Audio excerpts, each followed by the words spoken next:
Hello, and welcome to Improbable Things. I'm J. Grace Pennington, and this is my podcast where I share 6 improbable thoughts before breakfast, which are 6 thoughts that I have about reading, writing, or science fiction for this week. So I have got my 6 things ready, and let's get started.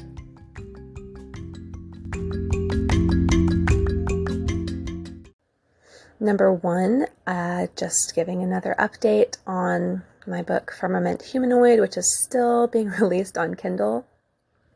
Basically, I'm releasing it in very short episodes, so even though I'm doing them every weekday, it's gonna be a little while before it's finished, getting put up on Kindle. However, the editing itself is now done. My editor finished up a few days ago.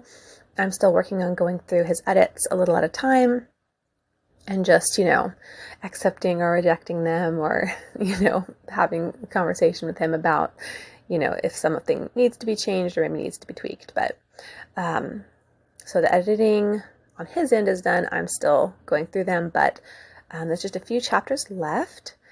So right now I have episodes scheduled through about the middle of March, and I'm not done yet, which means it's going to be at least April before the paperback and ebook can come out. Although once I finish the editing, I am looking to get some ARCs out to readers who can get me some reviews, because I really need to work on getting more reviews for my books. The last couple that I published have, I think, respectively 0 and 1 reviews. So definitely something I need to work on. So if you are interested in a copy to have a little sneak peek at early and review for me in exchange, please let me know, because I am looking to get some of those out there.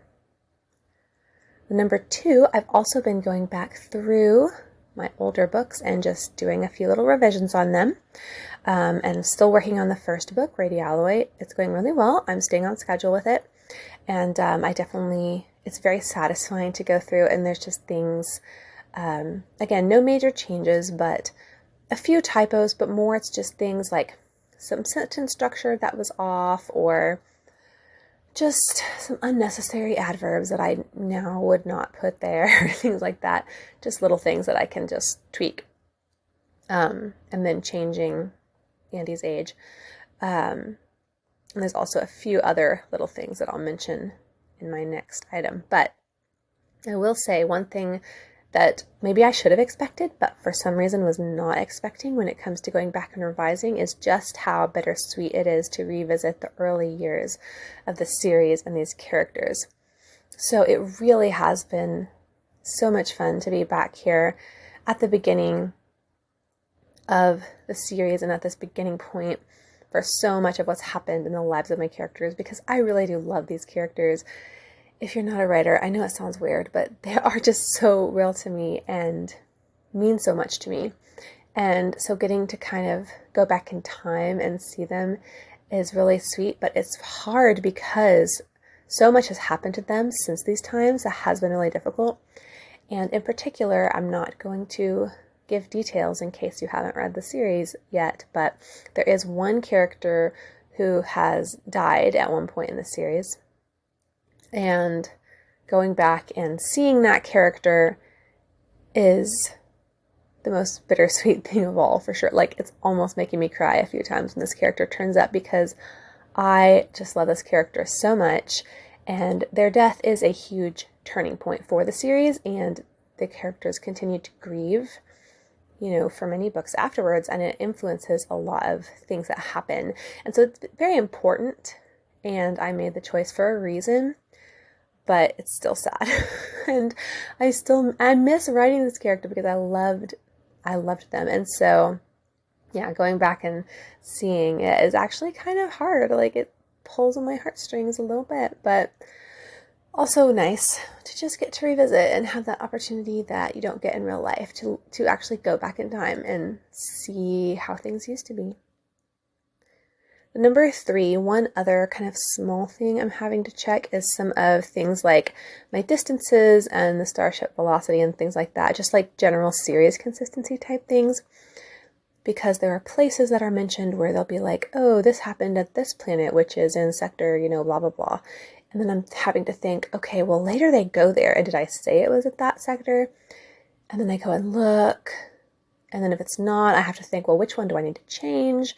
And so yesterday, because basically what it needs to be is whatever needs to happen for the story. So if I needed them to take a certain amount of time to get there, then it needs to be that far away. So, but then to figure that out, I'm having to go over all this math. So yesterday I shared on social media that I was having to Google how many astronomical units are in a light year because I needed to know that. And then I needed to, divide the number of astronomical units so they could travel in a day, or rather multiply that by the number of days I needed them to go, and like how fast, because I actually did, I think I mentioned, to create formulas for how fast they can go at different speeds back when I started the series.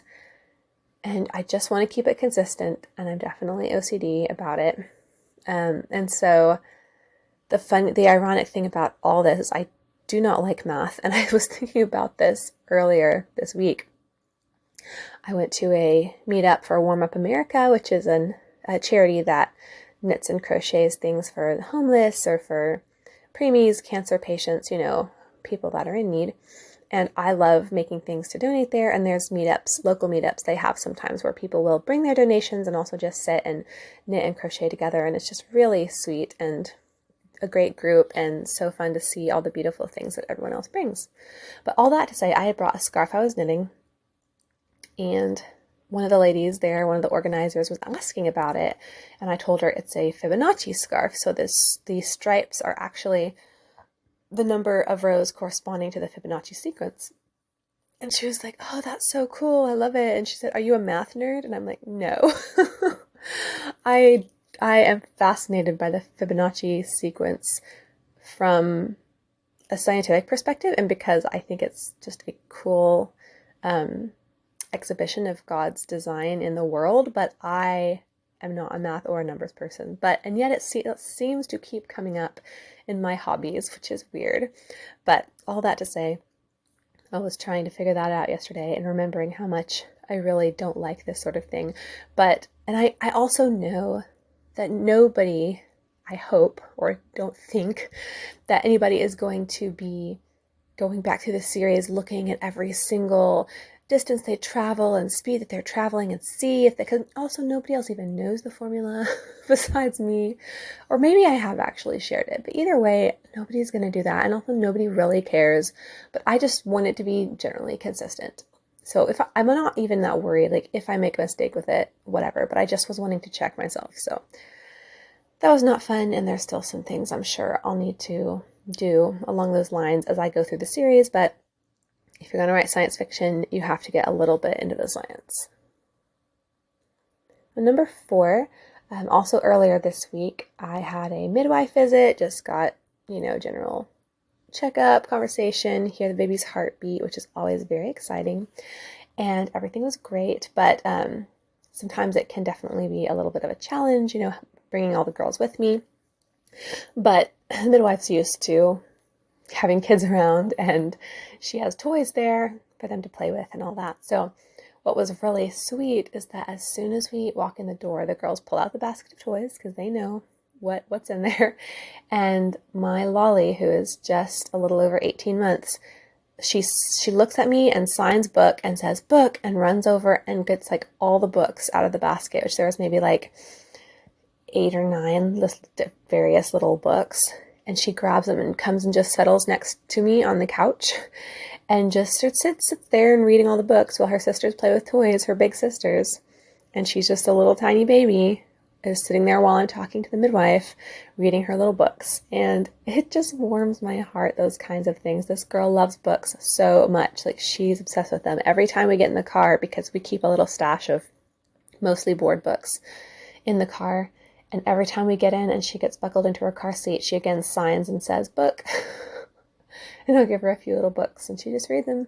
I mean, obviously she's not reading, but she already loves them. So I'm just excited for her to grow and actually learn to read. And hopefully she'll still love books just as much. Number 5, speaking of reading, I am currently reading Hannah Coulter by Wendell Berry. And this is our book club book for the month. And it was actually one that I had wanted to read and had wanted to suggest. And so I'm really excited that it got picked. And I'm one of the people that's going to be doing the food for this month. So I'm, as I'm reading, paying attention to what kind of food is mentioned so that I can get ideas. And my friend and I have been texting back and forth about food ideas, and I think the food's going to be delicious. But anyway, the reason I wanted to read it, it was another one of the recommendations in that Book Girl book that I read last year that I vowed to try to read all the books in. But not only that, I've also just heard it mentioned a couple of other times by people that I, book people that I follow on Instagram, or even people I've talked to, as just being such a good book. Like every time it comes up, people that have read it have said, oh, it's so good. And so I had never even heard of it until I read the Book Girl book. And I'd never heard of Wendell Berry either, but she recommends so much of his work in that book. And so anyway, I'm close. I think I have like 4 or 5 chapters left, so I'm pretty close to the end. And I can definitely see why it's beloved by so many people. And it's interesting because I think the style is kind of not necessarily unusual, but it's just kind of unexpected to me because the vast majority of it is in summary or narration, and there's not a lot of action or dialogue or anything like that. It's this lady remembering back over her life and just kind of recalling it, and a lot of it is described in sort of these big chunks of time, and some of it's not necessarily in order. And so, the whole like show don't tell thing seems like it's not being followed, and yet I realized that it's just in a different way. What is being shown is not necessarily the events, but sort of the truths about the events by the way that they're being written about. So anyway, the style is definitely very interesting, and it's very beautiful, and I've had so many quotes that I'm stopping to take note of, and that's not something I usually do. I'm just normally not that dedicated to note taking, and even in this case, I'm not actually really taking notes. I'm just taking a picture of the page and then circling the quote that I want to remember. Although I may go back and write them down in my book club journal, transcribe them. But anyway, there's so many passages that I just read, and then I have to go back and look over it a couple times because it's just so good and true and beautiful. And I also think that it's partly just that, like, there's not a lot of books out there, especially now, that are just good and true and beautiful. And I've talked before about the wholesomeness of things like Anne of Green Gables, where there's just a purity and a beauty to it that just in and of itself, even regardless of the story, which the story is beautiful also, but it's also just the quality of the story and of the book. And so I'm really looking forward to the discussion. There's a lot of things in it that I feel like have spoken to my own life, where something reminds me of something that I believe or something I've gone through.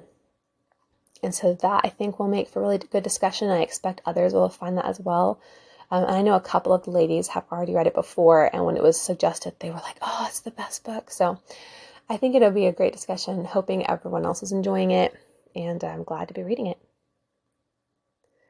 The number 6, I've been, especially as we're beginning a new year, and I've also had my new planner that I've been filling out and just trying to learn new strategies for marketing and business. All of that has just caused me to do a lot of thinking about writing and marketing my writing and all of that, and how that fits into my life. Also, working on my taxes has me thinking about it.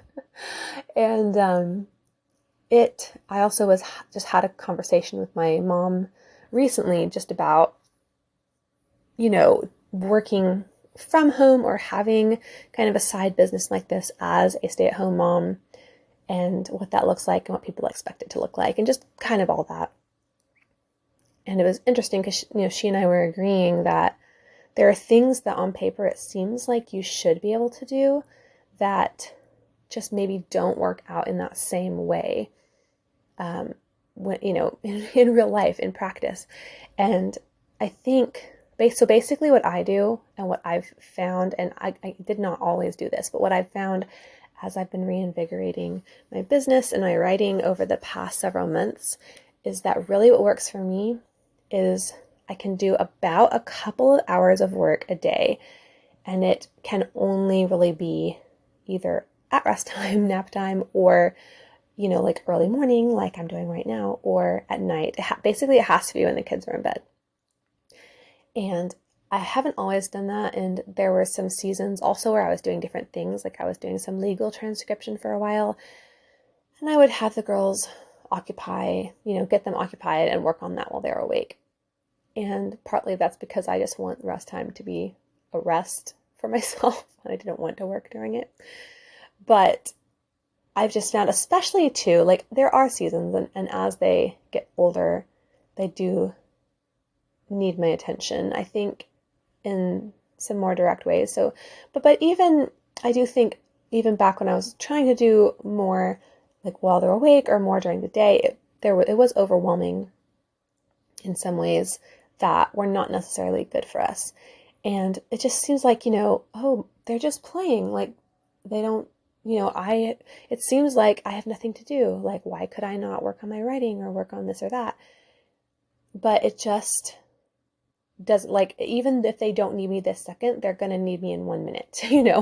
They still are needing my attention, even if they're not literally needing it 100% right at this exact second. Like, they need me to be available to them, and I need to have the freedom and flexibility to focus on whatever is needed, during the times that they're awake. And so I've just basically committed myself to that at this point. And again, I'm not saying it's always going to be that way. Like once they're much older, and like are doing more school on their own or something, and that will probably adjust as well. But I just think I've had to become very aware that writing and all the business side of things, all of that is not my primary job and not my primary calling.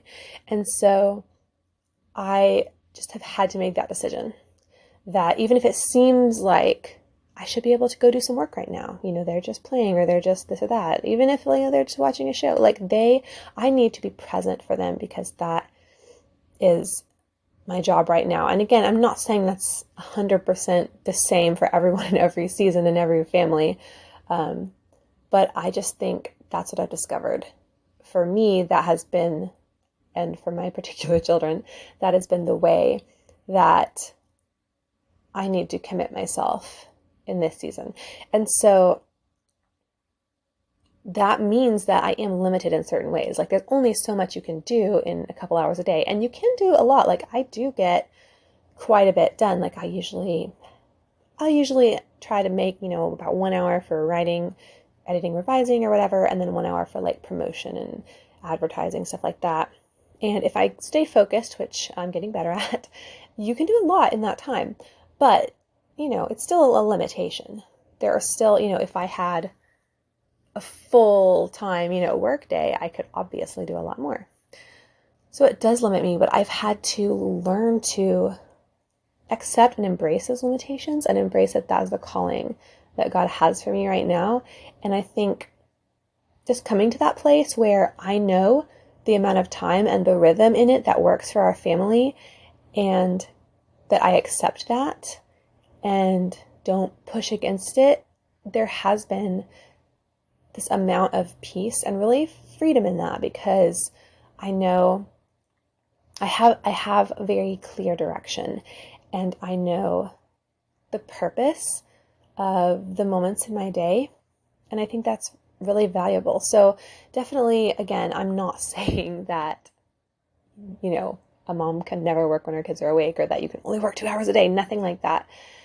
But just finding what that rhythm is and finding the amount of time that really, not fooling yourself, I think, in the amount of time or the amount of effort or the amount of work or hobbies or whatever that you can fit into your day with kids, and not pushing it further than what actually works and where you can actually thrive and where your family can thrive, has been so valuable. And so I just really encourage that, putting thought and even like trial and error and experiment and seeing like, does this work, or do I need to do more or less? And I've even had freedom in the seasons where I just needed to say, I can't even focus at all on writing and all of that in this season. Like usually, especially right after I have a baby, which will be the case again this year for a little while. And just having to say, you know what I can just sense that I need and that my family needs from me right now is for me to just let go for a little while, and being okay with that, and not feeling the pressure that, no, I have to do like my 2 hours a day. Like there are seasons and there are times that you have to be in tune to what you need and what your family needs. So it's just been a huge blessing to me to put thought into that, and to work on really sticking with what actually works for us and what's not going to be overwhelming for me, because an overwhelmed mom is not necessarily going to be what the kids need.